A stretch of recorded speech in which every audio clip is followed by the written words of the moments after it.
আসসালামু আলাইকুম। আমি মোহাম্মদ রিফাত হোসেন বাঁধন, পড়াশোনা করছি ঢাকা বিশ্ববিদ্যালয়ে। তো আমাদের এইচএসসি রিভিশন প্রোগ্রামের ভূগোলের দ্বিতীয় পত্রের এই খনিজ ও শক্তি সম্পদ এই অধ্যায়টি নিয়ে আজকে আলোচনা করব। সরাসরি ক্লাসে চলে যাচ্ছি। আচ্ছা, ওকে,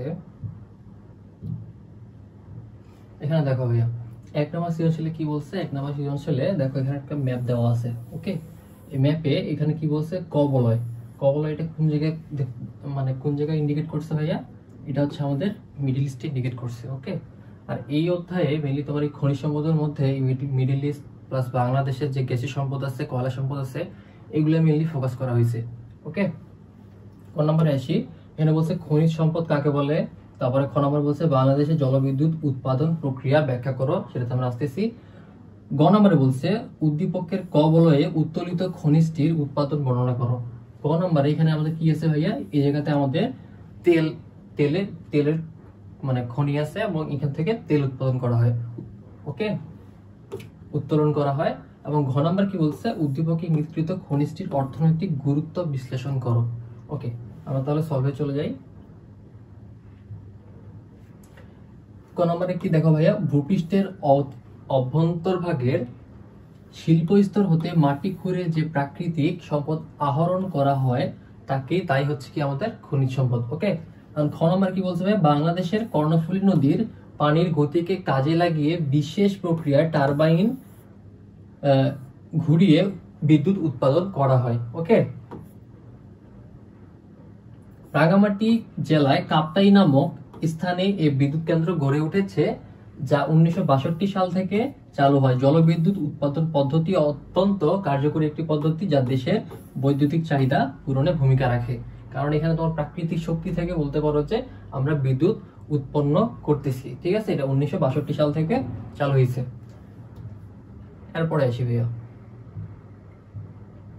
এরপরে গ নাম্বারটা দেখো, আমরা কি এটা ফাইন্ড আউট করছিলাম যে তোমার এখানে মধ্যপ্রাচ্যের তেলের খনি আছে। ঠিক আছে, এই মধ্যপ্রাচ্যে যেখানে উৎপাদিত খনিজটি হলো আমাদের তেল। নিচে মধ্যপ্রাচ্যের খনিজ তেলের উৎপাদন বর্ণনা করা হলো। ওকে, সারা বিশ্বে তেল উত্তোলনে মধ্যপ্রাচ্যের অঞ্চলগুলোর অবদান অন্যতম। মধ্যপ্রাচ্যের বিভিন্ন দেশ তেল উত্তোলন করে। মধ্যপ্রাচ্যের দেশগুলো খনিজ তেল সমৃদ্ধ, যা উক্ত দেশগুলোর অর্থনৈতিক উন্নয়নের চাবিকাঠি। মানে তোমার বেশ কয়েক দশক আগেও কিন্তু তোমার মধ্যপ্রাচ্য তেমন উন্নত ছিল না। এই তেলের খনি আবিষ্কার হওয়ার পর থেকে তারা তেল উত্তোলন করতেছে এবং সারা বিশ্বে সাপ্লাই দিচ্ছে, এবং তোমার তাদের অর্থনীতি মানে দিনের পর দিন আরো অনেক উন্নয়ন করতেছে। ঠিক আছে, তারপরে দেখি এখানে কি বলছে? খনিজ তেল উত্তোলনে প্রথম স্থান অধিকার করেছে সৌদি আরব। সৌদি আরবে সবচেয়ে বেশি তেল উত্তোলন করা হয়। ঠিক আছে, সেখানে 14টি তেল ক্ষেত্র রয়েছে। এছাড়া মধ্যপ্রাচ্যের অন্তর্ভুক্ত দেশ ইরানেও তেল সম্পদের ভান্ডার রয়েছে। ইরানের হামাদানে পৃথিবীর বৃহত্তম তেল শোধনাগার অবস্থিত। এই দেশের থেকে উৎপাদিত তেলের প্রায় 65% বিদেশে রপ্তানি করা হয়ে থাকে। তাহলে দেখছো কত হিউজ পরিমাণে তারা তেল রপ্তানি করে, এবং এই তাদের মূল চালিকা শক্তি বলতে পারো যে এই তেল কেন্দ্রিক বর্তমানে। ঠিক আছে, মধ্যপ্রাচ্যে ইরাক দেশটিও তেলের জন্য বিখ্যাত। ইরাকের কিরকুক তেল ক্ষেত্রটি পৃথিবীর বিখ্যাত। ওকে, এছাড়া সংযুক্ত আরব আমিরাত, কুয়েত খনিজ তেলের জন্য বিখ্যাত। এখানে দেখো চিত্রটা, এখানে আমরা একবার ইন্ডিকেট করে দেখাইছে কোন জায়গায় তোমার মেইনলি তোমার এই তেলের ক্ষেত্রগুলো আছে। এভাবে তোমার পয়েন্ট আকারে ইন্ডিকেট করছে, তোমার পরীক্ষায় এভাবে ইন্ডিকেট করবা। ঠিক আছে, ওতে বলা যায় মধ্যপ্রাচ্যের দেশগুলো খনিজ তেল সমৃদ্ধ, যা উক্ত দেশগুলোর অর্থনৈতিক উন্নয়নের চাবিকাঠি। ওকে, এরপরে স্লাইডে আসি। দেখো ঘ নম্বরে কি বলছে ভাইয়া? ক চিহ্নিত অঞ্চলে মধ্যপ্রাচ্য যেখানে প্রধান খনিজ সম্পদ হলো খনিজ তেল, প্রধান খনিজ হচ্ছে খনিজ তেল। এখন এই বিশ্বের মোট ব্যবহৃত জ্বালানি শক্তির প্রায় 56% আসে খনিজ তেল থেকে। তার মানে কত একটা হিউজ পরিমাণ আমাদের শক্তি তোমার জ্বালানি তেল, মানে জ্বালানি শক্তি যেটা আসছে 56% আমাদের এই খনিজ তেল থেকে আসতেছে। অন্যান্য জ্বালানি শক্তি অপেক্ষা খনিজ তেল ব্যবহার করা সহজ, সুবিধাজনক ও সস্তা। ঠিক আছে, এই জন্য বিশ্বজুড়ে এর চাহিদা অপরিমেয়। নিচে খনিজ তেলের অর্থনৈতিক গুরুত্ব আলোচনা করা হলো। মোটর গাড়ি, বাস, ট্রাক, রেল, জাহাজ, বিমান প্রভৃতি চালাতে খনিজ তেল ব্যবহৃত হয়। সাবমেরিন, যুদ্ধ বিমান, কামানবাহী গাড়ি,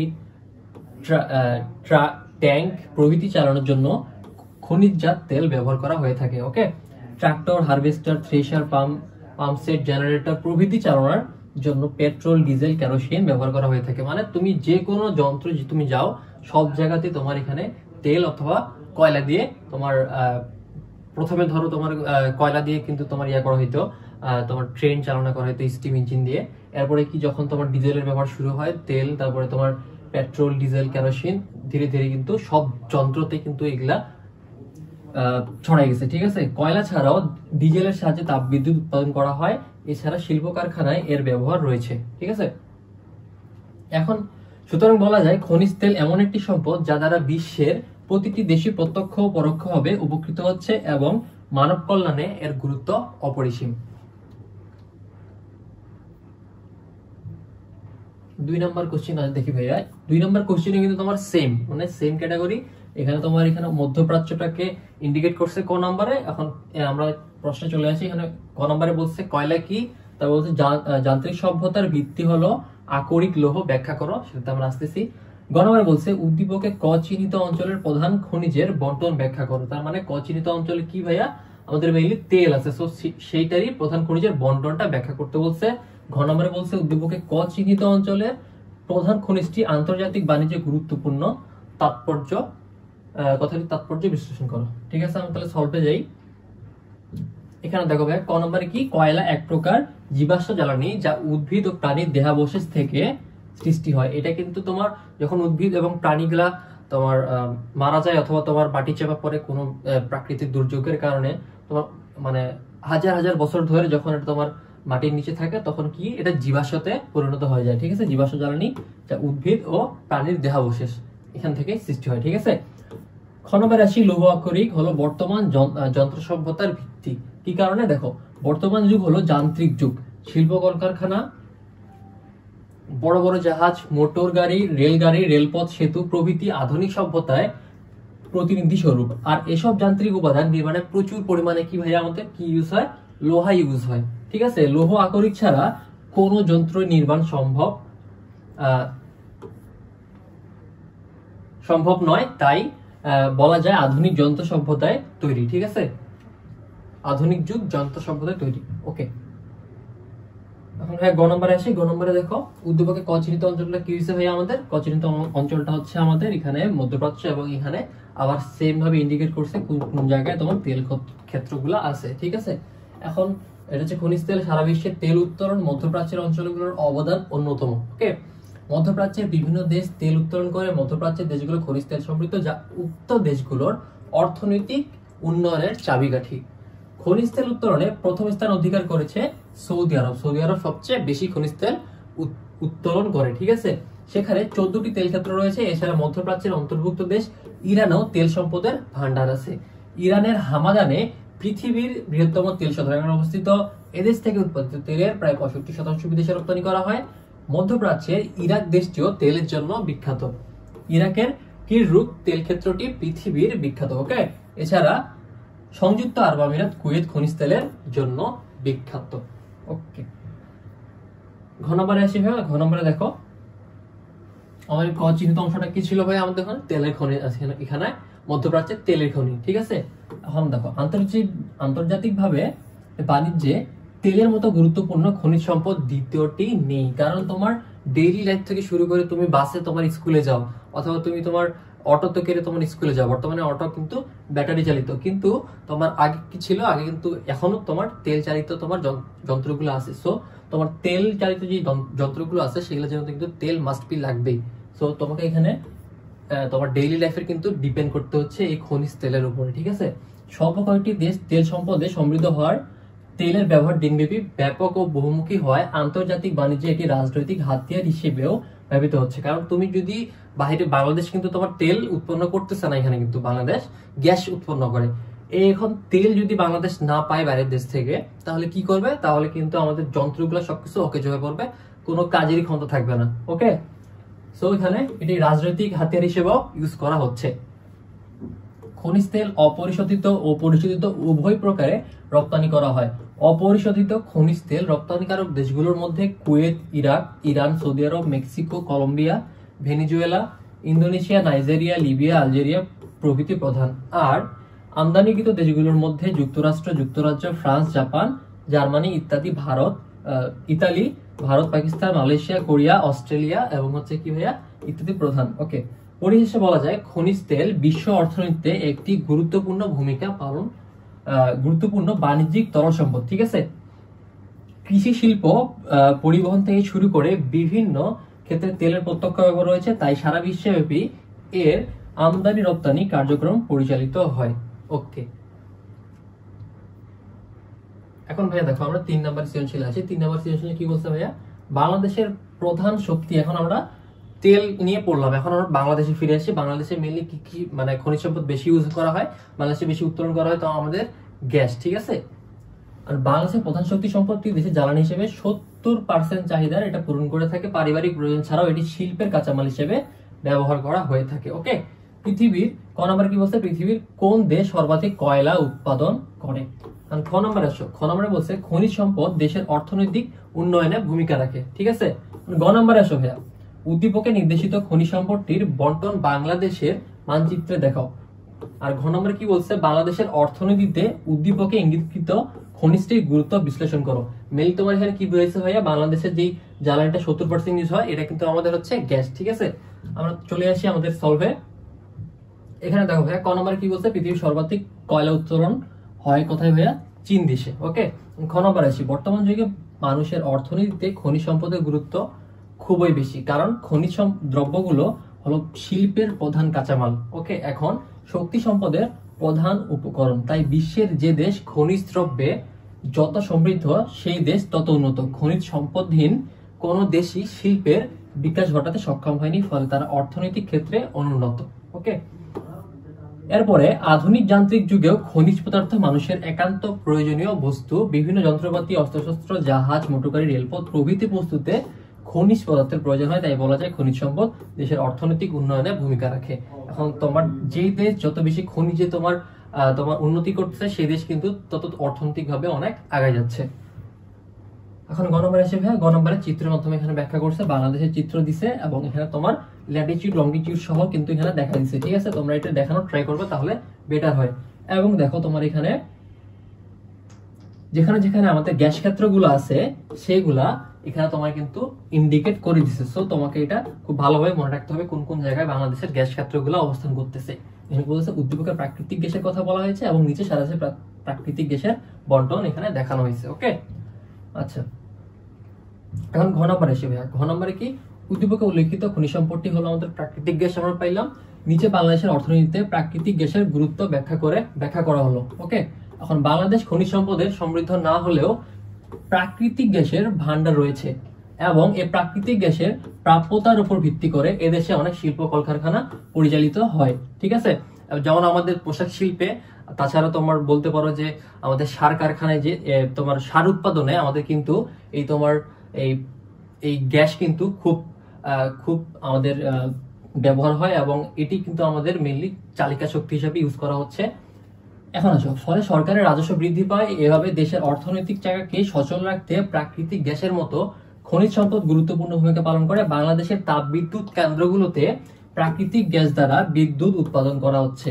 তোমার বাংলাদেশের এই তোমার গ্যাস তোমার ইলেকট্রিসিটি উৎপাদন করতেছে, তোমার এখানে সার উৎপাদন করতেছে এবং শিল্প কলকারখানার ব্যবহার হচ্ছে। মানে আমাদের সব জায়গাতে এই আমাদের যে গ্যাস প্রাকৃতিক সম্পদটা আছে সেটা ব্যবহার করতেছি আমরা। এটি আমাদের শিল্পোন্নয়ন ও প্রাত্যহিক জীবনে বিরাট ভূমিকা রাখছে। আমাদের দেশে বিদ্যুতের প্রায় 90.66% গ্যাস ভিত্তিক। তাহলে ভাবো, আমাদের দেশে যদি গ্যাস না থাকতো তাহলে আমরা বিদ্যুৎ কিভাবে উৎপন্ন করতাম এবং আমরা কিভাবে আমাদের দেশকে লিড করতাম। ঠিক আছে, তার মানে আমাদের দেশে গ্যাসের গুরুত্ব অনেক। বাংলাদেশে প্রাপ্ত প্রাকৃতিক গ্যাসের শুধু শিল্পেই কাঁচামাল হিসেবে ব্যবহৃত হয় না, এগুলো গৃহস্থলীতে জ্বালানি হিসেবে আমরা ব্যবহার করি। প্রাকৃতিক গ্যাস ব্যবহারের ফলে কৃষি উন্নয়ন ও শিল্প উন্নয়ন সম্ভব হচ্ছে।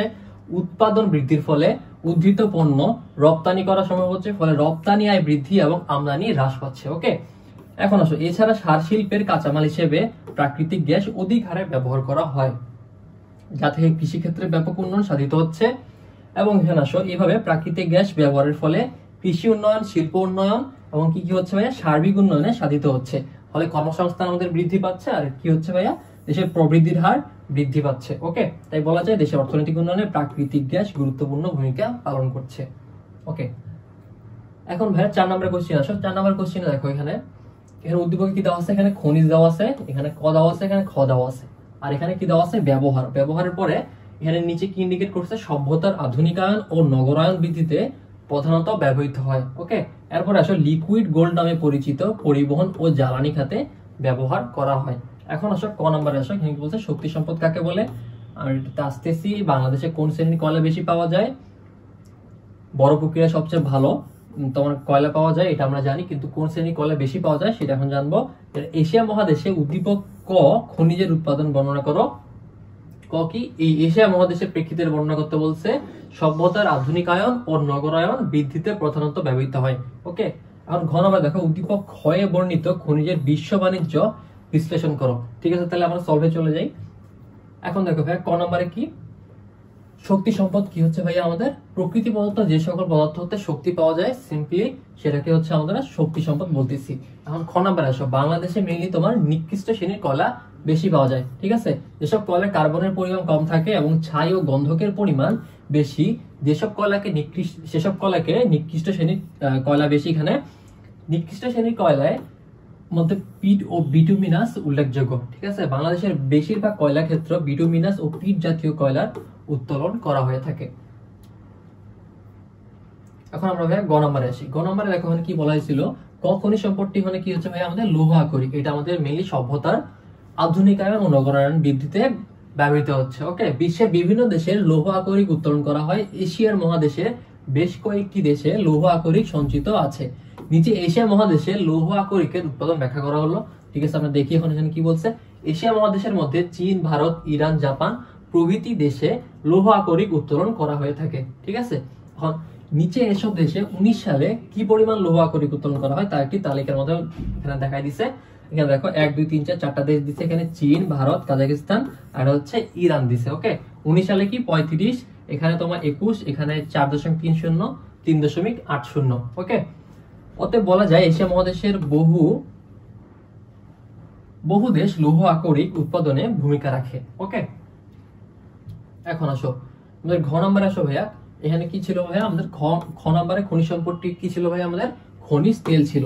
আমরা এটা কিভাবে আইডেন্টিফাই করতেছি, এখানে দেখো লিকুইড গোল্ড নামে পরিচিত। তার মানে তোমার এটা কি থাকবে, লিকুইড থাকবে। এবং এটা আমাদের যে খনিজ আমরা পেট্রোল পাই অথবা ডিজেল বলো, যে জ্বালানিটা পাই সেটা হচ্ছে আমাদের লিকুইড গোল্ড নামে পরিচিত। এবং এটাকে আমরা কি বুঝতেছি, এটা আমাদের খনিজ তেল। ঠিক আছে, এখন আসো ভূগর্ভস্থ বিভিন্ন শিলাস্তর থেকে উত্তোলিত তেলকে খনিজ তেল বলে। খনিজ তেল বিশ্বব্যাপী গুরুত্বপূর্ণ সম্পদ, তাই সারা বিশ্বব্যাপী এর বাণিজ্য কার্যক্রম সচল। মধ্যপ্রাচ্য সহ বিশ্বের বিভিন্ন দেশ তেল উত্তোলন করে থাকে। আন্তর্জাতিক বাণিজ্যে তেলের মতো গুরুত্বপূর্ণ খনিজ সম্পদ দ্বিতীয়টা নাই।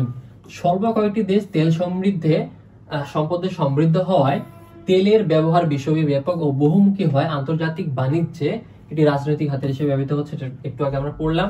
খনিজ তেল অপরিশোধিত ও পরিশোধিত দুই অবস্থাতে তোমার রপ্তানি করা হয়। অপরিশোধিত তেল, খনিজ তেল রপ্তানিকারক দেশগুলোর মধ্যে কুয়েত, ইরাক, ইরান, সৌদি আরব, Mexico, Colombia, Venezuela, Indonesia, Nigeria, Libya, Algeria প্রভৃতি প্রধান। আর আমদানিকৃত দেশগুলোর মধ্যে যুক্তরাষ্ট্র, যুক্তরাজ্য, France, Japan, Germany, Italy, Bharat, Pakistan, Malaysia, Korea, Australia এবং ইত্যাদি প্রধান। ঠিক আছে, পরিশেষে বলা যায় খনিজ তেল বিশ্ব অর্থনীতিতে একটি গুরুত্বপূর্ণ বাণিজ্যিক তরল সম্পদ এবং কৃষি, শিল্প, পরিবহন থেকে শুরু করে বিভিন্ন ক্ষেত্রে তেলের প্রত্যক্ষ ব্যবহার রয়েছে। তাই সরাসরি সারা বিশ্বব্যাপী এর আমদানি রপ্তানি কার্যক্রম পরিচালিত হয়। ঠিক আছে, ওকে। এরপরে ভাই 5 নম্বরে আসি। এখানে দেখো এখানে কি দেখাইছে, আবার সেম এখানে দেখাইছে, ক দেখাইছে, খ দেখাইছে। ক নম্বরে কি দেখাইছে, খনিজ সম্পদ, প্রাকৃতিক গ্যাস। এখানে বাংলাদেশের প্রাকৃতিক গ্যাসকে ইন্ডিকেট করছে, এখানে বাংলাদেশ দেখাইছে। আর এখানে শক্তি সম্পদ কি দেখাইছে ভাইয়া, আমাদের বিদ্যুৎ উৎপন্ন হচ্ছে, মানে গ্যাসকে আমরা ইউজ করে আমরা বিদ্যুৎ উৎপন্ন করছি, এটাই তোমার এখানে দেখাইছে। এখন কোশ্চিন আসি, তাপ বিদ্যুৎ কাকে বলে। খ নম্বরে বলছে কয়লা কিভাবে গঠিত হয়, এটাতে আমরা আসতেছি। পানি থেকে খ সম্পদের উৎপাদন প্রক্রিয়া ব্যাখ্যা করো। তার মানে কি ভাইয়া, খ সম্পদ মানে বিদ্যুৎ, পানি দিয়ে বিদ্যুৎ কিভাবে হয়, টারবাইন দিয়ে। ঠিক আছে, সেটা আমরা ব্যাখ্যা করব। উদ্দীপকে আলোচিত দেশের উন্নয়ন ক ক খনিজের ভূমিকা বিশ্লেষণ করো। এখন ক খনিজ কি আমাদের প্রাকৃতিক গ্যাস, এখন প্রাকৃতিক গ্যাসের আমরা ভূমিকা বিশ্লেষণ করবো। ঠিক আছে, আমরা সলভে চলে আসি। ক নম্বর কি ভাই, সাধারণত প্রাকৃতিক গ্যাস, খনিজ তেল, কয়লা প্রভৃতি পুড়িয়ে যে বিদ্যুৎ উৎপাদন করা হয় তাকে বলা হয় তাপবিদ্যুৎ। ঠিক আছে, উদ্ভিদ ও প্রাণীর দেহাবশেষ থেকে কয়লার সৃষ্টি হয়। উদ্ভিদের কাণ্ড, গুড়ি, শাখা প্রশাখা, পাতা, প্রাণীর দেহাবশেষ সবকিছু ভূ অভ্যন্তরে তাপ, চাপ, রাসায়নিক প্রক্রিয়ায় পরিবর্তিত হয়, এই কয়লায় পরিণত হচ্ছে। ওকে, গ নম্বরে আসো। গ নম্বরে কি, উদ্দীপকের খ সম্পদটা আমাদের কি হলো ভাইয়া, বিদ্যুৎ শক্তি। এই বিদ্যুৎ বিভিন্ন প্রক্রিয়ায় উৎপাদন করা হয়। নিচে পানি থেকে বিদ্যুৎ উৎপাদন প্রক্রিয়া ব্যাখ্যা করা হলো। তার মানে কি আমাদের বাংলাদেশে কোথায় হয় ভাইয়া, এটা রাঙামাটির কাপ্তাই লেকে হয়। ঠিক আছে, কাপ্তাই হ্রদের এই যেখানে দেখো নদী ও জলপ্রপাতের প্রবল স্রোতের সাহায্যে টারবাইন ঘুরিয়ে পানি বিদ্যুৎ উৎপন্ন করা হয়। ঠিক আছে, বাংলাদেশের রাঙামাটি জেলায় কাপ্তাই হ্রদের প্রবাহমান পানির গতি শক্তিকে কাজে লাগিয়ে পানি বিদ্যুৎ উৎপাদন কেন্দ্র গড়ে উঠেছে, যা কর্ণফুলী বিদ্যুৎ কেন্দ্র নামে পরিচিত। ঠিক আছে, এটা কত সালে হয় ভাইয়া, 1962 সালে, 62 সাল থেকে এই কেন্দ্রে বিদ্যুৎ উৎপাদন শুরু হয়। ঠিক আছে, প্রথমে এই বিদ্যুৎ কেন্দ্র থেকে বিদ্যুৎ উৎপাদন হতো 40 মেগাওয়াট, কিন্তু বর্তমানে কত হচ্ছে ভাইয়া, বর্তমানে এই কেন্দ্র থেকে 230 মেগাওয়াট বিদ্যুৎ উৎপন্ন করা হচ্ছে। ওকে, এই কেন্দ্রে মোট ইউনিটের সংখ্যা কয়টা ভাইয়া, মোট ইউনিট হচ্ছে আমাদের 5টা। এভাবে বিভিন্ন দেশে জলস্রোতকে কাজে লাগিয়ে যন্ত্রের সাহায্যে পানি বিদ্যুৎ উৎপন্ন করা হয়। ওকে, এখন তাহলে ভাইয়া আমরা ঘ নম্বরে যাই। ঘ নম্বরে কি বলছে দেখো ভাইয়া, উদ্দীপকে ক খনিজটি হলো প্রাকৃতিক গ্যাস। যেটা আমরা দেখছি প্রথমে, প্রাকৃতিক গ্যাস এবং প্রাকৃতিক গ্যাসের গুরুত্ব, বাংলাদেশের একটি গুরুত্বপূর্ণ জ্বালানি সম্পদ, এর গুরুত্ব আমরা দেখতেছি এখানে। উদ্দীপকের ইঙ্গিতকৃত খনিজটি হলো আমাদের প্রাকৃতিক গ্যাস। তারপরে এসে বাংলাদেশ খনিজ সম্পদ সমৃদ্ধ না হলেও প্রাকৃতিক গ্যাসের প্রাপ্যতার উপর ভিত্তি করে এদেশে অনেক শিল্প কলকারখানা গড়ে উঠেছে। ঠিক আছে, জাস্ট এই তোমার গ্যাসকে কেন্দ্র করেই আমাদের শিল্প কলকারখানাগুলো গড়ে উঠছে। ওকে, বাংলাদেশের অর্থনীতিতে প্রাকৃতিক গ্যাসের মতো খনিজ সম্পদের যথেষ্ট গুরুত্ব রয়েছে। বাংলাদেশের তাপবিদ্যুৎ কেন্দ্রগুলোতে প্রাকৃতিক গ্যাস, খনিজ তেল ও কয়লা দ্বারা বিদ্যুৎ উৎপাদন করা হচ্ছে। এটি আমাদের শিল্পোন্নয়ন ও প্রাত্যহিক জীবনে বিরাট ভূমিকা রাখছে। এখন আসো, এই পয়েন্টে কি বলছে, বাংলাদেশে প্রাপ্ত প্রাকৃতিক গ্যাস শুধু শিল্পের কাঁচামাল হিসেবে ব্যবহৃত হয় না, এটা আমরা এর আগেও কিন্তু পড়ছি, গৃহস্থালিতে জ্বালানি হিসেবে ব্যবহার করা হয়। তারপর কি করা হয়, প্রাকৃতিক গ্যাস সরবরাহ করে সরকার প্রতি বছর প্রচুর পরিমাণে অর্থ আয় করে থাকে, বিভিন্ন উন্নয়নমূলক কাজে ব্যবহার করা হয়। সুতরাং বাংলাদেশের উন্নতির পিছনে প্রাকৃতিক গ্যাস প্রত্যক্ষ এবং পরোক্ষ ভূমিকা পালন করে থাকে। তাই এই খনিজ সম্পদটি বাংলাদেশের জন্য একটি গুরুত্বপূর্ণ অর্থনৈতিক সম্পদ। ঠিক আছে, তাই বলা যায় বাংলাদেশের উন্নয়নে ক খনিজের ভূমিকা হচ্ছে কি ভাইয়া, অপরিসীম। ঠিক আছে, এখন আমরা এরপরে কোশ্চিন আসি ভাইয়া। এরপরে কোশ্চিনে 6 নম্বরে কি বলছে, 6 নম্বরে তোমার এখানে বাংলাদেশের একটা ম্যাপ দিছে এবং এখানে স্টার চিহ্ন দিয়ে এখানে দেখাইছে এই অঞ্চলটাকে। এটা হচ্ছে কি ভাই, আমাদের সিলেট অঞ্চল। সিলেট অঞ্চলে মেইনলি এখানে যেহেতু আমাদের খনিজ সম্পদ কি ইউজ করা হয়, এখানে মেইনলি আমাদের খনিজ সম্পদ কি উত্তোলন করা হয়, গ্যাস। ঠিক আছে, বাংলাদেশের পানি বিদ্যুৎ কেন্দ্র কোথায় অবস্থিত, এটা তোমরা জানো, রাঙ্গামাটিতে। বাংলাদেশের সিলিকা বালির বন্টন ব্যাখ্যা করো, আমরা আসতেছি এখানে। মানচিত্রে চিহ্নিত অঞ্চলের প্রধান খনিজ সম্পদের গুরুত্ব, এখানে গ্যাসের গুরুত্ব বলছে এখানে।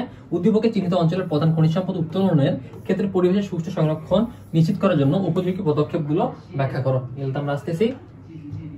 সলভে চলে যাই। ক নম্বর কি ভাইয়া, আমাদের এখানে কোথায় আছে, কাপ্তাই নামক স্থানে অবস্থিত, যেটা রাঙ্গামাটি জেলায়। ঠিক আছে, সিলিকা বালু কাঁচ নির্মাণে ব্যবহার করা হয়। এই বালু শেরপুর জেলায় উত্তরে বালিজুরি নামক স্থান, মৌলভীবাজার জেলার কুলাউড়া, হবিগঞ্জের শাহীবাজার, কুমিল্লা জেলার বাতাসিয়া প্রভৃতি অঞ্চলে সিলিকা বালু পাওয়া যায়। এর মধ্যে শেরপুরে 2 লক্ষ টন, কুমিল্লা জেলায় 4 লক্ষ টন, হবিগঞ্জে 4 লক্ষ টন সিলিকা বালুর সন্ধান পাওয়া গেছে।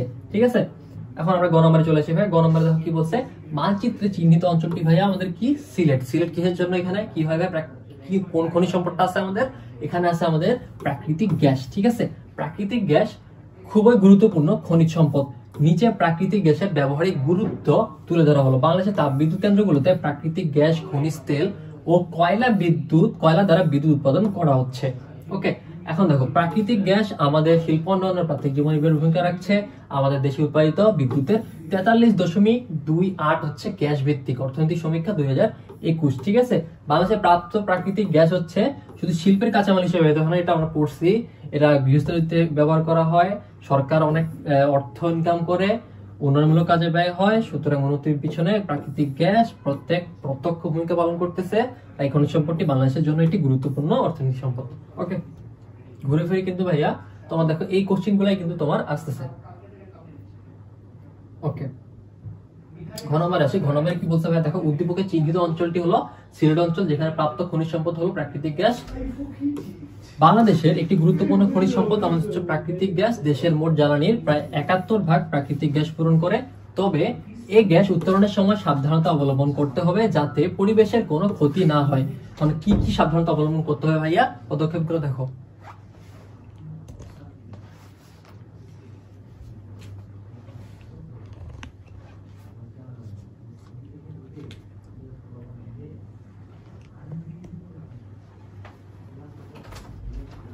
আচ্ছা ভাই, এখন তাহলে আমরা পদক্ষেপগুলো দেখি। প্রাকৃতিক গ্যাস উত্তোলনের ক্ষেত্রে পরিবেশের সুষ্ঠু সংরক্ষণ নিশ্চিত করার উপযোগী পদক্ষেপগুলো নিচে আলোচনা করা হলো। গ্যাস উত্তোলনের সময় সর্বোচ্চ সাবধানতা অবলম্বন করতে হবে যাতে কোনো ফাঁক দিয়ে গ্যাস বের না হয়। ঠিক আছে, এখন আসো। আর কি ভাইয়া বলছে, গ্যাস উত্তোলনের ক্ষেত্রে পরিবেশ আইনের নীতিমালা মেনে চলতে হবে, নীতিমালা বহির্ভূত হবে। গ্যাস উত্তোলন করলে শাস্তির আওতায় আনতে হবে, সর্বোচ্চ নিরাপত্তা বিধান রাখতে হবে, দক্ষ অভিজ্ঞ শ্রমিক দ্বারা কার্য পরিচালনা করতে হবে, যথাযথ বিজ্ঞানসম্মত উপায়ে গ্যাস উত্তোলন করতে হবে, পর্যাপ্ত প্রশিক্ষণ প্রদান করতে হবে। ঠিক আছে, এরপরে কি গ্যাস উত্তোলনে পরিবেশ বান্ধব ও বিজ্ঞানসম্মত নতুন নতুন কৌশল আবিষ্কার করতে হবে, সঠিকভাবে পরিবেশ সংরক্ষণ আইন যথাসম্ভব মেনে কার্য পরিচালনা করতে হবে। এখানে কি ভাইয়া শেষ কি বলছে, পরিশেষে বলা যায় বাংলাদেশের প্রাকৃতিক গ্যাসের একটি অনবায়নযোগ্য প্রাকৃতিক সম্পদ, এটি উত্তোলনের সময় খেয়াল রাখতে হবে যাতে সর্বনিম্ন অপচয়ের মাধ্যমে সর্বোচ্চ পরিবেশ সংরক্ষিত হয়। কারণ অনবায়নযোগ্য মানে কি ভাইয়া, এটা আমরা আর রিসাইকেল করতে পারবো না। ঠিক আছে, এটা একবার যদি আমরা ইউজ করি সো এটা গন, এটা আসতেছে না।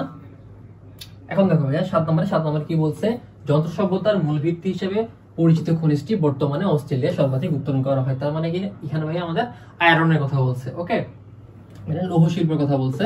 জাপান খনিজটিতে সমৃদ্ধ না হলেও আমদানিকৃত অশোধিত খনিজটি ব্যবহার করে ব্যাপক শিল্পায়ন ঘটেছে। ঠিক আছে, শীর্ষ কয়লা উত্তোলনকারী দেশ কোনটি? এটা গেল ভারতের খনিজ তেলের উৎপাদন। ব্যাখ্যা করো, আসতেছি।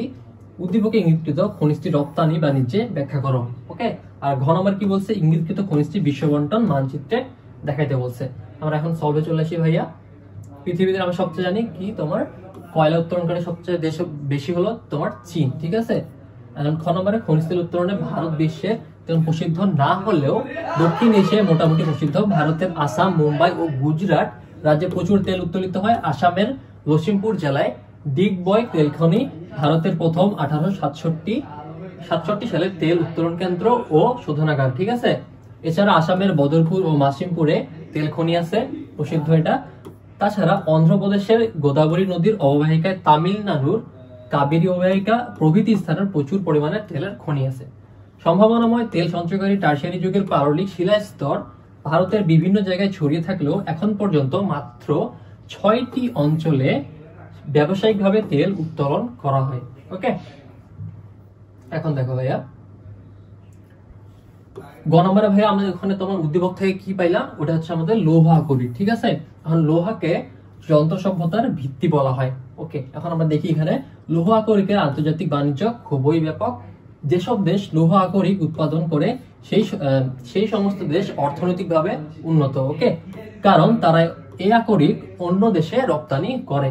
যেসব দেশ লৌহ আকরিক রপ্তানি করে তাদের মধ্যে উল্লেখযোগ্য কি হচ্ছে ভাইয়া, যুক্তরাজ্য, ব্রাজিল, অস্ট্রেলিয়া, সুইডেন, দক্ষিণ আফ্রিকা, জাপান, রাশিয়া প্রভৃতি এসব দেশ লৌহ আকরিকে রপ্তানির মাধ্যমে অর্থনৈতিকভাবে কিভাবে উন্নত হচ্ছে।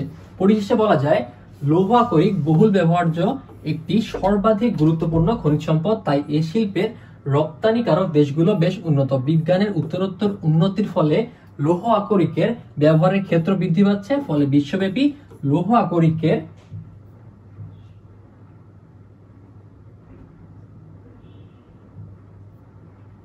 আচ্ছা এখানে তোমার একটু সমতা কাটা পড়ছে, তার মানে ফলে বিশ্বব্যাপী এখানে কি হবে, বিশ্বব্যাপী লৌহ আকরিকের তোমার অর্থনৈতিক ভাবে অনেক তোমার চাহিদা আছে। ঠিক আছে, ওকে।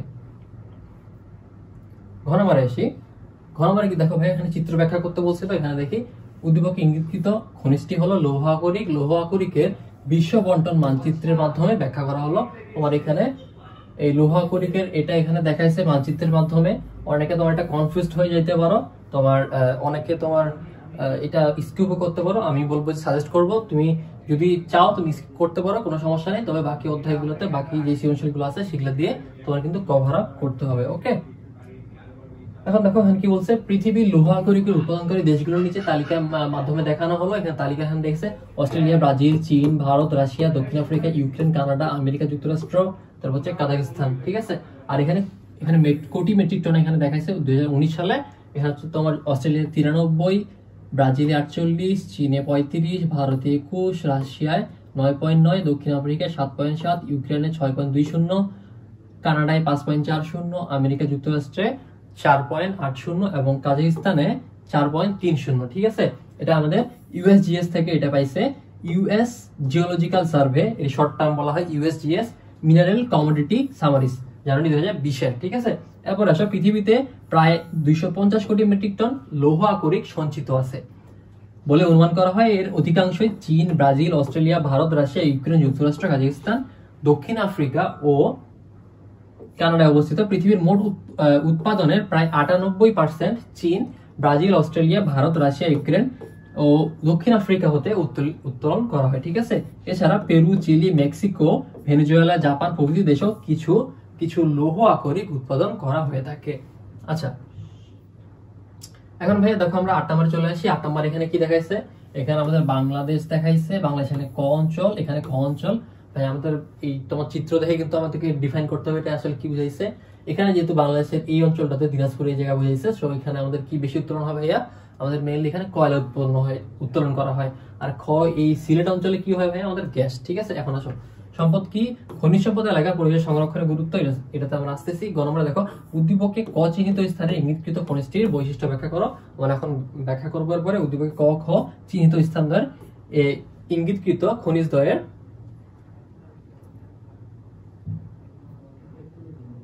আচ্ছা এখানে তোমার কি বলছে, আচ্ছা উল্লেখিত, আচ্ছা অর্থনৈতিক গুরুত্ব এখানে ব্যাখ্যা করতে বলছে। ঠিক আছে, এখন আসো ক নম্বরে আসো। ক নম্বরে দেখি কি ভাই, ক নম্বরে যেসব দ্রব্যের উপযোগ আছে, যোগান সীমাবদ্ধ, যা হস্তান্তরযোগ্য, যার বাহ্যিক রূপ আছে, তাই হচ্ছে কি আমাদের ভাই সম্পদ। ওকে, খনিজ এলাকার পরিবেশ সংরক্ষণ খুবই জরুরি। খ নম্বর এটা, খনিজ এলাকা পরিবেশ দূষণ বা বিপর্যয়ের মধ্যে থাকলে খনিজ উত্তোলন ব্যাহত হয়। অন্যদিকে পরিবেশ দূষণের ফলে খনিজ শ্রমিকদের নানাবিধ রোগ ব্যাধি হওয়ার সম্ভাবনা থাকে, তাই খনিজ এলাকার পরিবেশ সংরক্ষণ প্রয়োজন। ঠিক আছে, এখন ভাইয়া গ নম্বরে আসি। গ নম্বরে দেখো, ক নম্বরটা আমাদের কি হচ্ছে ভাইয়া, দিনাজপুরে ইঙ্গিতকৃত খনিজটি হচ্ছে কি ভাইয়া আমাদের কয়লা। ঠিক আছে, কয়লা হলো কার্বনের সমাবেশ, কার্বনের পরিমাণ বেশি হলে তাপ প্রদানের ক্ষমতা অধিক হয়, সুতরাং তাপ প্রদানের ক্ষমতা দ্বারাই কয়লার গুণাগুণ বিচার করা হয়ে থাকে।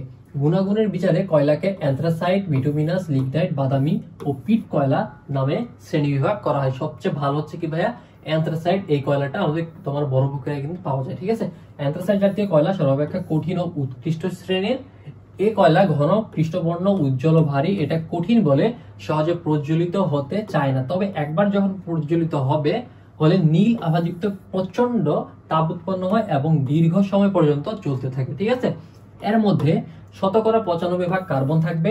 বিটুমিনাস মধ্যম শ্রেণী কয়লা, এখানে কি এ কয়লা কৃষ্ণবর্ণের ও ভঙ্গুর, এটা থেকে প্রচুর তাপ উৎপন্ন হয় কিন্তু সামান্য ধোঁয়া বের হয়।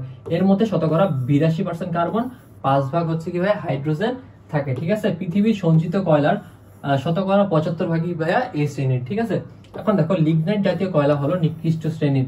এ কয়লা নরম ও ভঙ্গুর, এর রং বাদামি বলে একে বাদামি কয়লাও বলে। এতে 65% কার্বন থাকে। ঠিক আছে, এতে জলীয় বাষ্প ও গ্যাসের পরিমাণ বেশি থাকায় তাপ প্রদানের শক্তি কম। পিট সবচেয়ে নিকৃষ্ট শ্রেণী কয়লা, এবং পিটকে ঠিক কয়লা বলা চলে না, কারণ উদ্ভিদ কয়লায় রূপান্তরিত হওয়ার এটা প্রথম স্তর। ঠিক আছে, এতে 59% আমাদের কার্বন থাকবে এবং জ্বালালে খুব ধোঁয়া উৎপন্ন হয়। ঠিক আছে,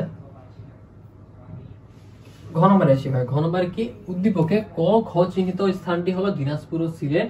ইঙ্গিতকৃত খনিজ দ্বয় কি হচ্ছে ভাইয়া কয়লা, আর একটা সিলেটে কি ভাইয়া আমাদের প্রাকৃতিক গ্যাস পাওয়া যায়।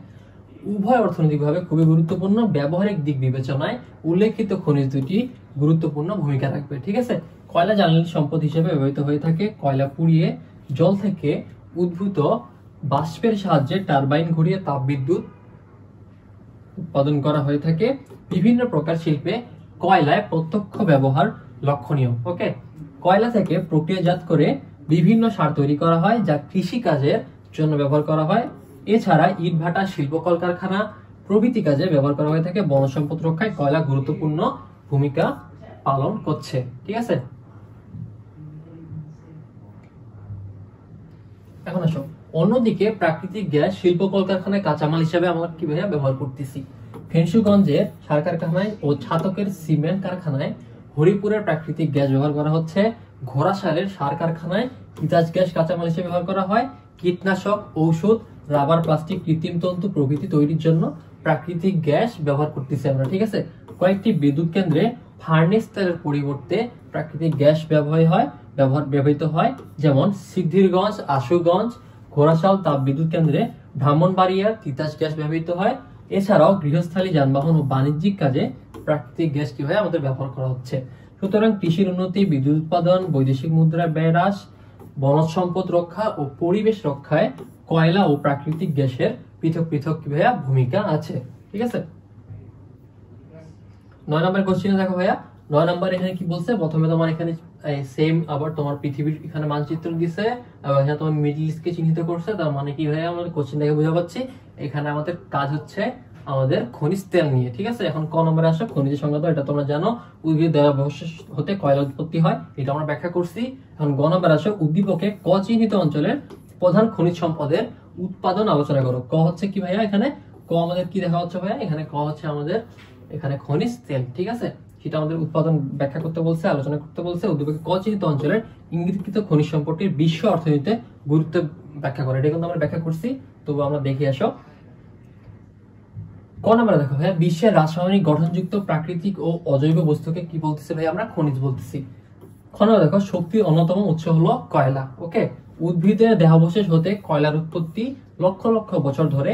উদ্ভিদের দেহাবশেষ মাটির নিচে চাপা পড়ে সময়ের বিবর্তনে প্রাকৃতিক প্রক্রিয়ায় কয়লায় পরিণত হচ্ছে, তাই বলা যায় উদ্ভিদের দেহাবশেষ হতে প্রাকৃতিক প্রক্রিয়ায় কয়লার উৎপত্তি হয়। ওকে, গ নম্বরে দেখো ভাইয়া, উদ্দীপকে ক চিহ্নিত অঞ্চলটি হচ্ছে কি ভাইয়া আমাদের মধ্যপ্রাচ্য, যেখানে প্রধান খনিজ হলো আমাদের খনিজ তেল। এটা আমরা ব্যাখ্যা করছি। তোমার অঞ্চলগুলো আমাদের অন্যতম, এখানে তেল উৎপাদন করা হয়, সবচেয়ে বেশি কোথায় আমাদের উৎপাদন করা হয় আমরা জানি সৌদি আরব এখানে বলছে, তারপরে ইরান তেল উৎপাদন করে, 14টি তেল ক্ষেত্র রয়েছে, এটা আমরা আলোচনা করছি, এখানে আর যাচ্ছি না। তোমার এখানে দেখো, এখানে তোমার এখানে দেখাই দিছে, এটা কিন্তু এর আগে কিন্তু কোশ্চেনটা হুবহু রিপিট হয়েছে। ঠিক আছে, এই জন্য আমরা দেখাই দিলাম না। ঘ নম্বরে দেখো, ঘ নম্বরে উদ্ভিদের ক চিহ্নিত অঞ্চলটা হচ্ছে কি ভাই আমাদের মধ্যপ্রাচ্য, যেখানে প্রধান খনিজ হচ্ছে কি ভাই আমাদের তেল। ওকে, নিচে উক্ত খনিজ তেলের গুরুত্ব বর্ণনা করা হলো। ঠিক আছে, আমরা এখন দেখি। বিশ্বের মোট ব্যবহৃত জ্বালানি শক্তির প্রায় 56% আসে খনিজ তেল হতে। অন্যান্য জ্বালানি শক্তি অপেক্ষা খনিজ তেল ব্যবহার করা সহজ, সুবিধাজনক, সস্তা, এটা কিন্তু ভাই আমরা পড়ছি। ঠিক আছে, তবে এখানে তো মোটর গাড়ি, বাস, ট্রাক সবকিছু তোমার যানবাহন, সুতরাং বলা যায় তেল খনিজ তেল এমন একটি সম্পদ যা দ্বারা বিশ্বের প্রতিটি দেশে প্রত্যক্ষ পরোক্ষভাবে উপকৃত হচ্ছে এবং মানব কল্যাণে এর গুরুত্ব অপরিসীম। ওকে, এটা সলভ হলো। এরপরটা দেশে দেখো 10 নম্বরে এখানে কি বলছে, রিমা ও সবিতা ঢাকাতে গৃহকর্মী হিসেবে কাজ করত। ঠিক আছে, ঢাকাতে গ্যাসের চুলাতে গ্যাস পাইপের মাধ্যমে সংযোগ হতো, ছিল গৃহকর্মে গ্যাস ব্যবহার নিয়ন্ত্রণ ছিল না। তারা কাতারে গৃহকর্মী হিসেবে কাজ করতে গিয়ে দেখলো ওখানে গ্যাস সিলিন্ডার ব্যবহার করা হয়ে থাকে, কিন্তু তারা জেনেছে ওই দেশে গ্যাসের মজুদ অনেক বেশি। এখন দেখো কোশ্চিন আসো, পৃথিবীর সবচেয়ে বেশি পরিমাণে কয়লা উৎপাদন করে কোন দেশ? এটা আমরা জানি, এর করছি, এটা চীন। সিলেটে গ্যাস প্রাপ্তির আধিক্যের কারণ লেখো, সেটা আমরা ব্যাখ্যা করব। রিমা ও সাবিতের বৈদেশিক কর্ম এলাকা ও তার পার্শ্ববর্তী দেশে প্রাকৃতিক গ্যাস মানচিত্রে দেখো। ঠিক আছে, আসতেছি। তারপরে রিমা ও সাবিতের নিজ দেশের অর্থনৈতিক উন্নয়নে উক্ত খনিজের দীর্ঘমেয়াদী ব্যবহারে কিভাবে নিশ্চিত করা যায়, সেটাতে আমরা আসতেছি। এখন দেখো, ঠিক আছে, ক নাম্বার হচ্ছে আমাদের কিভাবে আমাদের চীন।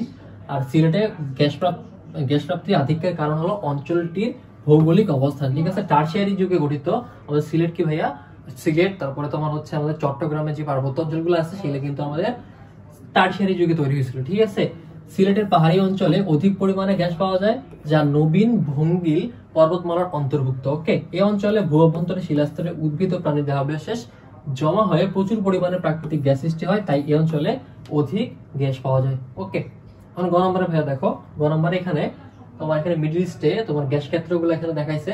এখানে কি দেখাইছে, রিমন সাবিতের বৈদেশিক কর্মশালা হলো কাতার। প্রাকৃতিক গ্যাস উৎপাদনে এই দেশটি মধ্যপ্রাচ্যের বলয়ের অন্তর্ভুক্ত। এই এলাকায় প্রাকৃতিক গ্যাস সমৃদ্ধ অন্যান্য দেশগুলো হলো ইরান, সৌদি আরব, ইরাক, সিরিয়া, সংযুক্ত আরব আমিরাত প্রভৃতি। নিচে মধ্যপ্রাচ্যের প্রাকৃতিক গ্যাসের মানচিত্র অঙ্কন করে দেখানো হলো। এখানে তোমার এখানে দেখাইছে, ঠিক আছে, তোমরা ট্রাই করবা এটা দেখানোর জন্য। ঘ নম্বর দেখো, ঘ নম্বরে উদ্দীপকে বাংলাদেশের প্রাকৃতিক গ্যাসের দীর্ঘমেয়াদে ব্যবহার নিশ্চিতের কথা বলা হয়েছে। প্রাকৃতিক গ্যাসের দীর্ঘমেয়াদী ব্যবহার নিশ্চিতকরণে এর সংরক্ষণ প্রয়োজন। ঠিক আছে, প্রাকৃতিক গ্যাস এক ধরনের অনবায়নযোগ্য, মানে তুমি এটা একবার ইউজ করলে সেখানে শেষ, সেটাকে আবার তুমি রিইউজ করতে পারতেছো না। নবায়নযোগ্য খনিজ সম্পদ, এদের পরিমাণ যেমন সীমাবদ্ধ তেমনি উৎপাদন ও সরবরাহ সীমাবদ্ধ, কিন্তু সময়ের সাথে সাথে এদের চাহিদা বৃদ্ধি পাচ্ছে। ঠিক আছে, তাই আমাদের সম্মিলিত স্বার্থে এদের যথোপযুক্ত সংরক্ষণ জরুরি। আমরা কিন্তু তোমার যে গ্যাস যেটা আছে এটা কিন্তু আমরা অনেকেই কিন্তু অবহেলা করি, মানে তোমার গ্যাসের চুলা অন করে রাখি, যাদের তোমার বাসায় গ্যাসের সাপ্লাই আছে তারা কিন্তু এই কাজটা করে, কিন্তু এটা কিন্তু আমাদের দেশের জাতির জন্য কিন্তু একটা বলতে পারো একটা লস। ঠিক আছে, এর কি বলছে, ব্যবহারে বাহুল্য হ্রাস, বিকল্প জ্বালানির ব্যবহার, প্রযুক্তিগত উৎকর্ষতা, সচেতনতা বৃদ্ধির মাধ্যমে প্রাকৃতিক গ্যাসের সংরক্ষণ সম্ভব। প্রাকৃতিক গ্যাস সীমাহীন নয়, এই সম্পর্কে সচেতনতা বৃদ্ধি পেলে সকল স্তরের অর্থনৈতিক কাজকর্মে সংরক্ষণ ও উৎকর্ষ সাধন সম্ভব হবে। তাই উল্লেখিত পদক্ষেপগুলোর যথাযথ পালনের মাধ্যমে প্রাকৃতিক গ্যাসের দীর্ঘমেয়াদী ব্যবহার নিশ্চিতের পাশাপাশি দেশের অর্থনৈতিক উন্নয়ন সম্ভব। ওকে, এখন ভাই 11 নম্বরে আসি। 11 নম্বরে দেখো কি ভাই, রংপুরের রহিমা তার এলাকায় প্রাপ্ত খনিজের উত্তোলন ও ইটভাটা সেটির ব্যবহার দেখে অত্যন্ত দুশ্চিন্তাগ্রস্ত, কিন্তু সে ঢাকায় এসে একটি খনিজের রান্নায় ব্যবহার করে দেখে অত্যন্ত মুগ্ধ হয়। তার মানে কি ভাই, এটা হচ্ছে আমাদের গ্যাস বুঝাইছে। ওকে, এই খনিজটি অধিকাংশ শিল্প কলকারখানায় বিশেষ করে কৃষি কাজের প্রয়োজনীয় সার তৈরির কাজে ব্যবহার করা হয়ে থাকে। এখন আসলে শক্তি সম্পদ কাকে বলে আমরা জানি, কিভাবে কলা সৃষ্টি হয় এটা আমরা জানি। গ নম্বরে কি উদ্দীপকে ইঙ্গিতকৃত খনিজ দুটির মানচিত্রে অবস্থান ব্যাখ্যা করতে বলছে, আমরা ব্যাখ্যা করব। তারপরে বাংলাদেশের অর্থনৈতিক উন্নয়নে উদ্দীপকে উল্লেখিত খনিজের তাৎপর্য। তার মানে একটা হচ্ছে কয়লা, একটা হচ্ছে আমাদের কি ভাইয়া, আমাদের হচ্ছে একটা কয়লা আর একটা হচ্ছে গ্যাস। ঠিক আছে,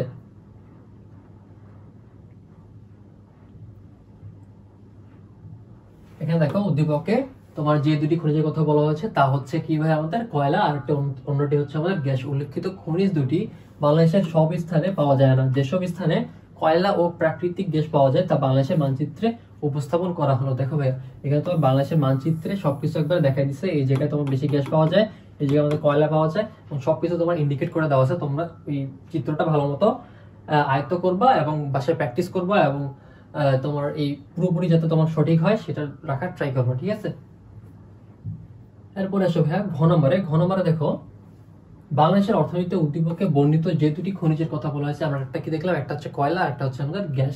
ব্যবহারের দিক থেকে বিবেচনায় যার গুরুত্ব হচ্ছে অপরিসীম। কয়লা জ্বালানি হিসেবে, গ্যাসের ও লাকড়ির পরিপূরক হিসেবে আমাদের কি হচ্ছে ভাইয়া ব্যবহৃত হতে পারে। বর্তমানে বড় প্রক্রিয়া থেকে আমাদের কি হচ্ছে ভাইয়া, কয়লা উৎপন্ন হচ্ছে।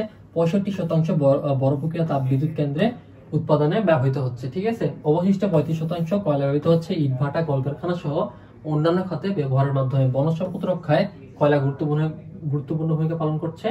সরাসরি কাঠ বা লাকড়ি পড়ালে পরিবেশের দূষণ হয়, কয়লা ব্যবহারে সেই দূষণ হয় না। ঠিক আছে, এছাড়া রাস্তা নির্মাণে কয়লা পুড়িয়ে তাপ উৎপাদন করে পিচ ঢালাইয়ে কয়লা কিন্তু ব্যবহার করা হয়।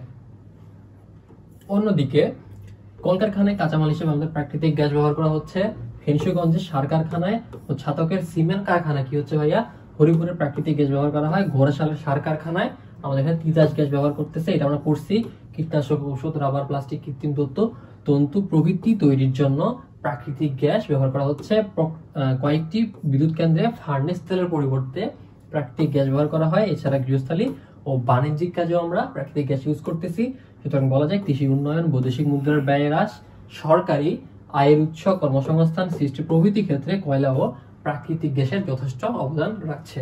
ওকে, এখন ভাইয়া 12 নম্বরে আসি। 12 নম্বরে দেখো কি বলছে, একটি দেশের অর্থনৈতিক উন্নয়নে খনিজ সম্পদের গুরুত্বপূর্ণ ভূমিকা পালন করতেছে। বাংলাদেশের কিছু শক্তি সম্পদ এদেশের অর্থনীতিতে এক অনবদ্য ভূমিকা রাখছে। ক নম্বর দেখো, বাংলাদেশের সর্ববৃহৎ গ্যাস ক্ষেত্রটির নাম কি। খ নম্বর কি বলছে, সৌদি আরবের তেল ক্ষেত্র বলয়ের নামসমূহ উল্লেখ করো, সেটা আমরা আসতেছি। গ নম্বরে বাংলাদেশের প্রেক্ষাপটে উদ্দীপকের শেষোক্ত যে কোনো একটি সম্পদের অবস্থান বর্ণনা করো। ঠিক আছে, এখানে কি বলছে, অর্থনৈতিক উন্নয়নে খনিজ সম্পদ অনেক গুরুত্বপূর্ণ ভূমিকা পালন করে। বাংলাদেশের কিছু শক্তি সম্পদ এদেশের অর্থনীতিতে এক অনবদ্য ভূমিকা পালন করছে। আসতেছি, বাংলাদেশের প্রেক্ষাপটে উদ্দীপকের শেষোক্ত যে কোনো একটি গুরুত্বপূর্ণ সম্পদের অর্থনৈতিক গুরুত্ব আলোচনা করো। আমরা সলভে চলে যাচ্ছি। ক নম্বরে দেখো ভাই, বাংলাদেশ সর্ববৃহৎ গ্যাস ক্ষেত্র কি ভাই, আমাদের তিতাস গ্যাস ক্ষেত্র, এটা কিন্তু মনে রাখবা। ওকে, খ নম্বরে দেখো, তেল উৎপাদনে সৌদি আরবের অবস্থান কি হচ্ছে ভাইয়া, দ্বিতীয়। ওকে, সৌদি আরবের তেল বলয় বা তেল ক্ষেত্রগুলো হলো কি ভাইয়া, হাসা, বারগান, তারপর হচ্ছে দাহরান, তারপর হচ্ছে কুয়াতিক, দাম্মাম, আবকাই, তারপর হচ্ছে হুফু, সালোয়া ইত্যাদি অঞ্চল। ঠিক আছে, খনিজ তেল রপ্তানিতে সৌদি আরব বিশ্বে প্রথম। ওকে, এখন আমরা গ নম্বরে আসি। গ নম্বরে দেখো ভাইয়া, গ নম্বরে কি উদ্দীপকে উল্লেখিত শেষোক্ত শক্তি সম্পদের কথা বলা হয়েছে। এই শক্তি সম্পদ কি হবে, কি কি আমাদের কাছে ভাই প্রেক্ষাপটে শক্তি সম্পদগুলো হলো আমাদের বাংলাদেশের প্রেক্ষাপটে কয়লা, খনিজ তেল, প্রাকৃতিক গ্যাস, জলবিদ্যুৎ। নিচে এদের মধ্যে কয়লার অবস্থান বর্ণনা করা হলো। বাংলাদেশে উৎকৃষ্ট মানের কোনো কয়লা নাই।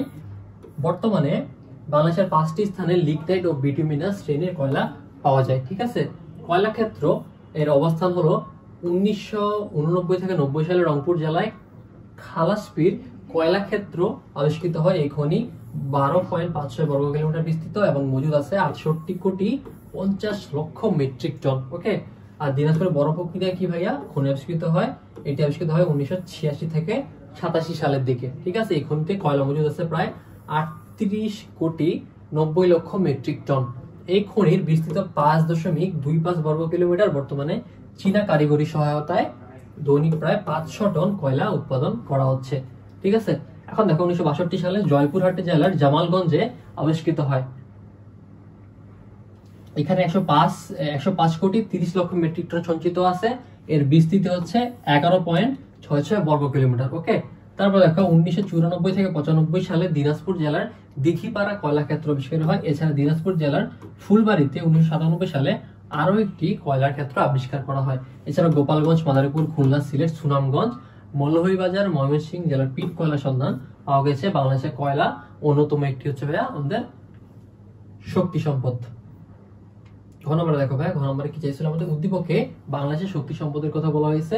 শক্তি সম্পদগুলো হচ্ছে কয়লা, প্রাকৃতিক গ্যাস, জলবিদ্যুৎ। ঠিক আছে, এদের মধ্যে প্রাকৃতিক গ্যাসের অর্থনৈতিক গুরুত্ব আমরা আলোচনা করতেছি এখানে। তুমি চাইলে তুমি কয়লা দিতে পারো অথবা জলবিদ্যুৎ দিতে পারো, তোমার ইচ্ছা।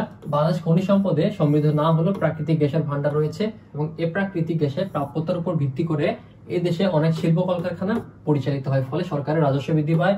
আচ্ছা, এটা আমরা কিন্তু দেখছি। ঠিক আছে, এটা কিন্তু আমরা সলভ করছি।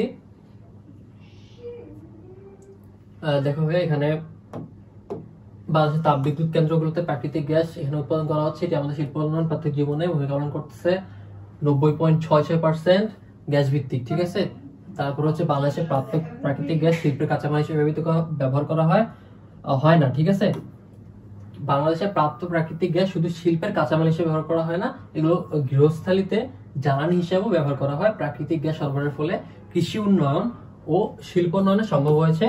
উৎপাদন বৃদ্ধির ফলে উদ্ভিদ পণ্য রপ্তানি করা সম্ভব হচ্ছে, ফলে রপ্তানি আয় বৃদ্ধি এবং আমদানি হ্রাস পাচ্ছে। ওকে, তাই বলা যায় প্রাকৃতিক গ্যাস বাংলাদেশের অর্থনীতিতে গুরুত্বপূর্ণ অবদান রাখে।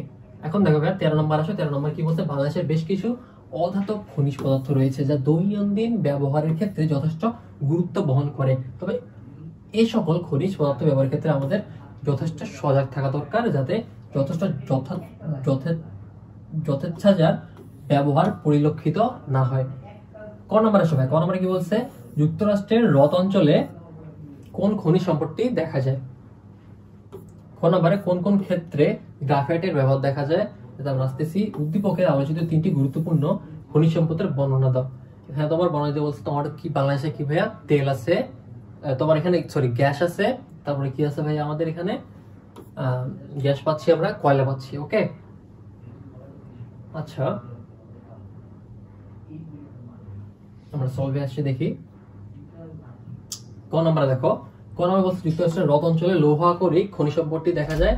আর খ নম্বরে কি, গ্রাফাইট হলো এক ধরনের ধূসর ও কালো অধাতব বর্ণের অধাতব কি হচ্ছে খনিজ পদার্থ। গ্রাফাইটের ব্যবহার হলো একটি ভাইয়া আমাদের পেন্সিলের শীষ তৈরিতে ব্যবহার করা হচ্ছে, ধাতু গলানোর পাত তৈরিতে ব্যবহার হচ্ছে। 3 নম্বরে বিভিন্ন যন্ত্রের ক্ষয় রোধে ব্যবহার হয়। 4 নম্বর কি, বিদ্যুৎ পরিবাহী ছাপখানার অক্ষর রং প্রস্তুত, পিচ্ছিল, উজ্জ্বলকারক পদার্থ হিসেবেও আমাদের কি হয় গ্রাফাইট ব্যবহার করা হচ্ছে।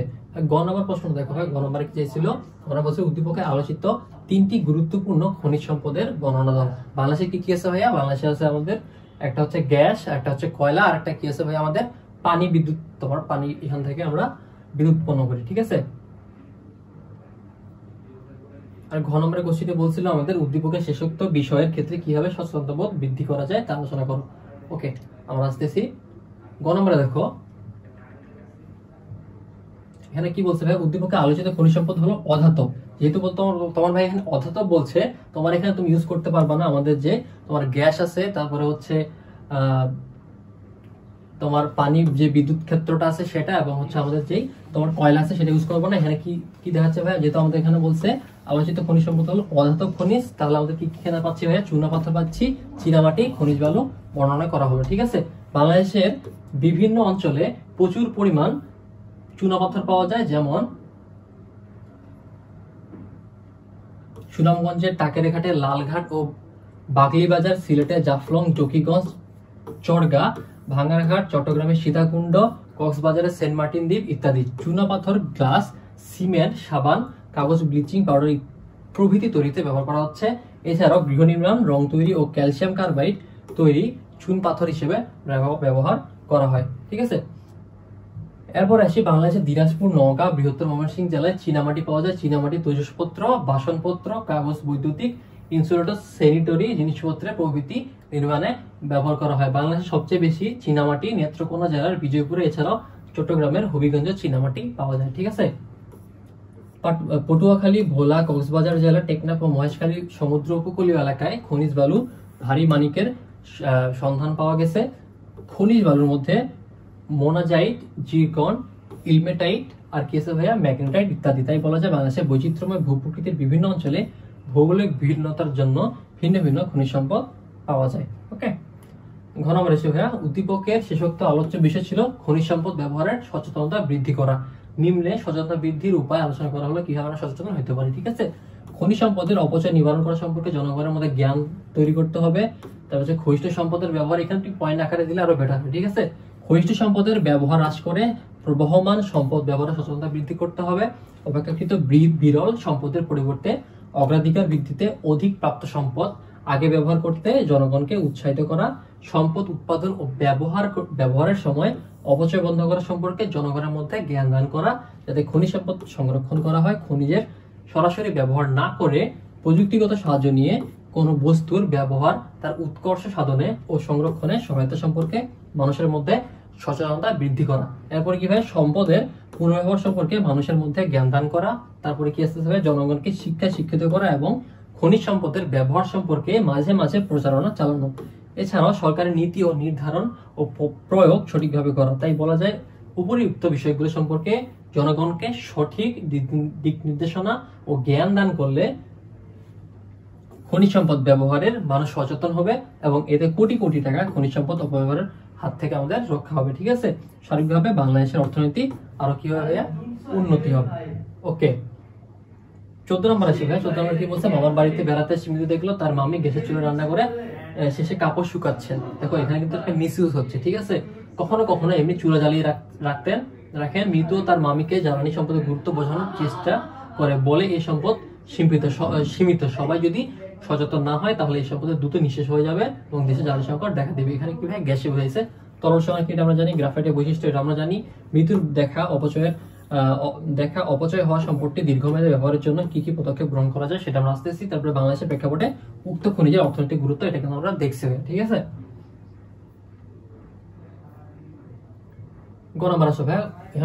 তোমার কি ছিল, মৃত্যুর দেখা সম্পদটি আমাদের প্রাকৃতিক গ্যাস। এই গ্যাস বাংলাদেশের একটি মূল্যবান খনিজ শক্তি সম্পদ বা বিভিন্ন কাজে ব্যবহার হয়, ঠিক আছে। কিন্তু এই সম্পদটির ব্যাপক অপব্যবহার হচ্ছে। এভাবে চলতে থাকলে এক সময় গ্যাস ফুরিয়ে যাবে, তাই সময় থাকতে আমাদের গ্যাস ব্যবহারে সচেতন হইতে হবে, ঠিক আছে। নিচে প্রাকৃতিক গ্যাসের দীর্ঘমেয়াদী ব্যবহার নিশ্চিত করার জন্য প্রয়োজনীয় পদক্ষেপগুলো আলোচনা করা হলো। গ্যাস উত্তোলনের সময় সর্বোচ্চ সাবধানতা অবলম্বন করতে হবে। তারপর কোনো যান্ত্রিক ফাঁক দিয়ে গ্যাস না বের হয় সেটা দেখতে হবে। গ্যাস উত্তোলনের ক্ষেত্রে পরিবেশ আইনের নীতিমালা মেনে চলতে হবে, নীতিমালা বহির্ভূত হবে, গ্যাস উত্তোলন করলে শাস্তির আওতায় আনতে হবে। তারপরে পয়েন্টটা কি, সর্বোচ্চ নিরাপত্তা বিধান করতে হবে। তারপরে দক্ষ ও অভিজ্ঞ শ্রমিক দ্বারা কার্য পরিচালনা করতে হবে, যথাযথ বিজ্ঞানসম্মত উপায়ে গ্যাস উত্তোলন করতে হবে। এটা কিন্তু আমরা এর আগে ভাইয়া পড়ে আসছি, ঠিক আছে। তারপরে তোমার প্রশিক্ষণ কৌশল আবিষ্কার করতে হবে। পরিশেষে বলা যায় বাংলাদেশের প্রাকৃতিক গ্যাস একটি অনবয়নযোগ্য প্রাকৃতিক সম্পদ, এটি উত্তোলনের সময় খেয়াল রাখতে হবে যাতে তোমার সর্বনিম্ন অপচয়ের মাধ্যমে সর্বোচ্চ আমাদের পরিবেশ সংরক্ষিত হয়, ঠিক আছে। ঘ নম্বর আসবে, দেখো ঘ নম্বরে কি, উদ্দীপকে উল্লেখিত খনিজটিগুলো হবে আমাদের প্রাকৃতিক গ্যাস। নিচে বাংলাদেশের অর্থনীতিতে প্রাকৃতিক গ্যাসের গুরুত্ব ব্যাখ্যা করা হয়েছে। কি বলছে এখানে বাংলাদেশ, আচ্ছা এটা কিন্তু আমরা পড়ছি ভাইয়া, ঠিক আছে, এটা আমরা আর রিপিট করতেছি না। এরপর 15 নম্বর আসবে। 15 নম্বরে দেখো এখানে কি বলছে, এ বি সি বিমান চালনায় ব্যবহার করা হয়, বি হচ্ছে যন্ত্রপাতি নির্মাণে ব্যবহার করা হয়, সি হচ্ছে সার উৎপাদনে ব্যবহার করা হয়।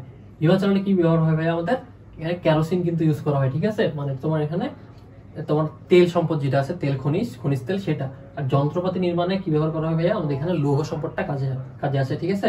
3 নম্বরে সার উৎপাদনে কি ভাইয়া, আমাদের গ্যাস কাজে লাগে। এখন আসো ওপিইসি, ওপেক এর পূর্ণরূপ কি, কয়লা কিভাবে গঠিত হয়, এটা আমরা দেখছি। তারপর হচ্ছে গ নম্বরে বি খনিজে সম্পদটির শীর্ষ উৎপাদনকারী দেশসমূহ অঞ্চল ব্যাখ্যা করো। বি হচ্ছে কি ভাইয়া, আমাদের লৌহ আকরিক, ঠিক আছে, যন্ত্রপাতি নির্মাণে ব্যবহার করা হয়। তারপরে উদ্দীপকের কোন খনিজ সম্পদ সৌদি আরবে সবচেয়ে বেশি পাওয়া যায়, সৌদি আরবে সবচেয়ে বেশি আমাদের তেল পাওয়া যায়, ঠিক আছে, সেটা আমরা দেখবো। ক নম্বরে কি ভাই, দেখো ওপেক এর পূর্ণরূপ হচ্ছে organisation of petroleum exporting countries, ঠিক আছে। বিশেষ ধানের উদ্ভিদের দেহাবশেষ মাটির নিচে চাপা পড়ে, আচ্ছা বিশেষ ধরনের উদ্ভিদের, আচ্ছা বিশেষ ধরনের হবে এটা, এখন ধারণা লিখছে, উদ্ভিদের দেহাবশেষ মাটির নিচে পড়ে প্রচন্ড চাপ ও তাপের ফলে যে শিলাস্তরে পরিণত হয় তাকে কয়লা বলা হয়। উদ্ভিদ ও প্রাণী দেহাবশেষ থেকে কয়লা সৃষ্টি হয়। উদ্ভিদের কাণ্ড, গুড়ি, শাখা প্রশাখা, পাতা সবকিছু ভূ অভ্যন্তরের তাপ, চাপ ও রাসায়নিক প্রক্রিয়া পরিবর্তিত হয়ে কয়লায় পরিণত হয়, ঠিক আছে। এখন গ নম্বরে আসি। গ নম্বরে কি ভাইয়া, উদ্দীপকে বিখরিজটি হচ্ছে আমাদের লৌহ, যা আমাদের যন্ত্রপাতি নির্মাণে ব্যবহার করা হচ্ছে। যে লৌহ আকরিকের শীর্ষ উৎপাদনকারী দেশসমূহের উৎপাদন অঞ্চল ব্যাখ্যা করা হলো। অস্ট্রেলিয়া লৌহ আকরিক উত্তোলনে পৃথিবীর শীর্ষ দেশ, ঠিক আছে, অস্ট্রেলিয়ার নিউ সাউথ ওয়েলস এর আয়রন মোনার্ক, ঠিক আছে, এবং দক্ষিণ অস্ট্রেলিয়ার আয়রন নব লৌহ আকরিক উত্তোলনের জন্য প্রসিদ্ধ। তারপরে কি ব্রাজিলে বিশ্ব লৌহ আকরিক উৎপাদনে দ্বিতীয় অবস্থান করতেছে, ঠিক আছে। তারপরে বর্তমানে দেশটির মটোগ্রাসো, বিলেহরি, জেমেটি, বাহিয়া, কোরাম্বা, মিনাস জেরিস এবং হচ্ছে পেট্রোলিনা প্রভৃতির প্রধান লৌহ উৎপাদনকারী অঞ্চল। কয়লার অভাবে এদেশে ইস্পাত শিল্পের উন্নতি হয়নি। ওকে, এখন দেখো চীন লৌহ আকরিককে উত্তোলনে বিশ্বে 3য় স্থানের অধিকারী। দেশটির প্রধান খনি মাঞ্চুরিয়ায় মুকুদনে অবস্থিত, ঠিক আছে। এছাড়া শালটুং, ইয়াংসিকিয়াং অববাহিকা, হোনান, হোপাই, শাংশি প্রভৃতি অঞ্চলেও প্রচুর পরিমাণে কি ভাইয়া লৌহ আকরিক উৎপাদন করা হয়ে থাকে। হোপাই প্রদেশের তায়ে ও লায়নিং প্রদেশের আনসান লৌহ খনিজের জন্য প্রসিদ্ধ। আচ্ছা হ্যাঁ, এখন দেখো ভাইয়া ভারতে লৌহ আকরিক, দেখো ভারতে কি বলছে, ভারতে লৌহ আকরিক বিশ্বের 4র্থ স্থান অধিকার করতেছে। ভারতে হেমাটাইট শ্রেণীর লৌহ সবচেয়ে বেশি পাওয়া যাচ্ছে এবং ম্যাগনেটাইট দেশে 2য় সর্ববৃহৎ তোমার লৌহবর্গীয় খনিজ সম্পদ, ঠিক আছে। ভারতের প্রধান লৌহ খনিগুলো হলো বিহারের মালভূমি, তোমার হচ্ছে সিংভূম, তারপর হচ্ছে উড়িষ্যার কেওনঝাড়, তারপর হচ্ছে ময়ূরভঞ্জ, তারপর হচ্ছে বোনাই, মধ্যপ্রাচ্যের দ্রুগ, বাস্তার, রায়পুর, বিলাসপুর প্রভৃতি অঞ্চলে অবস্থিত, ঠিক আছে। এরপরে রাশিয়া বিশ্বের লৌহ আকরিক উত্তোলন হচ্ছে কি ভাইয়া 5ম। ওকে, এ দেশ ইউরোপীয় অংশে ইউরাল ও মস্কো টুলা অঞ্চলে লৌহ আকরিক উৎপাদনের জন্য প্রসিদ্ধ। ইউরাল পার্বত্য অঞ্চলের তোমার ম্যাগনিটোগরস্ক এবং কুজনেক্স খনি এলাকায় প্রচুর উন্নত মানের ম্যাগনেটাইট জাতের লৌহ পাওয়া যায়। ওকে, আচ্ছা ভাই, এখন ঘ নম্বরে দেখো উদ্দীপকে এ অর্থাৎ ঘ নম্বরে দেখো উদ্দীপকে এ অর্থাৎ খনিজ তেলে সৌদি আরবে সবচেয়ে বেশি পাওয়া যায়, বিমান চালনায় ব্যবহার করা হয়। আমাদের বিমান চালনা যেটা বললাম, নিচে খনিজ তেল এর বন্টন সম্পর্কে আলোচনা করা হলো। আধুনিক যুগে খনিজ তেল একটি অতীব প্রয়োজনীয় সামগ্রী, ঠিক আছে। শক্তি, আলো, তাপ উৎপাদনের জন্য তেল অত্যন্ত প্রয়োজনীয়। খনিজ তেল পরিশোধিত করে কি হচ্ছে ভাইয়া? গ্যাসোলিন, ডিজেল, কেরোসিন, পিচ্ছিল কারক তেল, তোমার লুব্রিকেন্ট যেটা বলা হচ্ছে প্যারাফিন প্রভৃতি পাওয়া যায়। রেলগাড়ি, মোটর গাড়ি, জাহাজ, বিমান ইত্যাদি চালাতে পেট্রোল ও ডিজেল ব্যবহার করা হয়ে থাকে। সাধারণভাবে ভূগর্ভস্থ বিভিন্ন শিলাস্তর থেকে উত্তোলিত তেলকে খনিজ তেল বা পেট্রোলিয়াম বলা হয়। এটা এক প্রকার খনিজ পদার্থ, ঠিক আছে। বিভিন্ন প্রকার উদ্ভিদ ও প্রাণীর দেহাবশেষ পাললিক শিলাস্তরে চাপা পড়ে দীর্ঘদিনের রাসায়নিক প্রক্রিয়ায় তেল ও বা পেট্রোলিয়াম জাতীয় পদার্থের সৃষ্টি হয়। পৃথিবীর প্রধান কয়েকটি দেশের খনিজ তেল উৎপাদনকারী দেশের তালিকা এখানে দেওয়া আছে। যুক্তরাষ্ট্র, সৌদি আরব, রাশিয়া, কানাডা, ইরাক, তারপরে কি চীন, আরব আমিরাত, ইরান, ব্রাজিল আর কুয়েত, ঠিক আছে। শেষে কি ভাইয়া? উদ্দীপকের আলোচিত খনিজ তেলটি উৎপাদনের জন্য সৌদি আরব অন্যতম। এদেশের তেল উৎপাদনে বিশ্বের দ্বিতীয়। সৌদি আরবের তেল ক্ষেত্রগুলোর মধ্যে 14টি প্রধান, এর মধ্যে ঘাওয়ার, অববাহিক, সাফানিয়া, বেরি অঞ্চল অন্যতম। এদের অর্থনীতিও তেল নির্ভর, ঠিক আছে। আচ্ছা, ওকে, আজকে ছিল এই পর্যন্তই। সবাইকে ধন্যবাদ। আসসালামু আলাইকুম।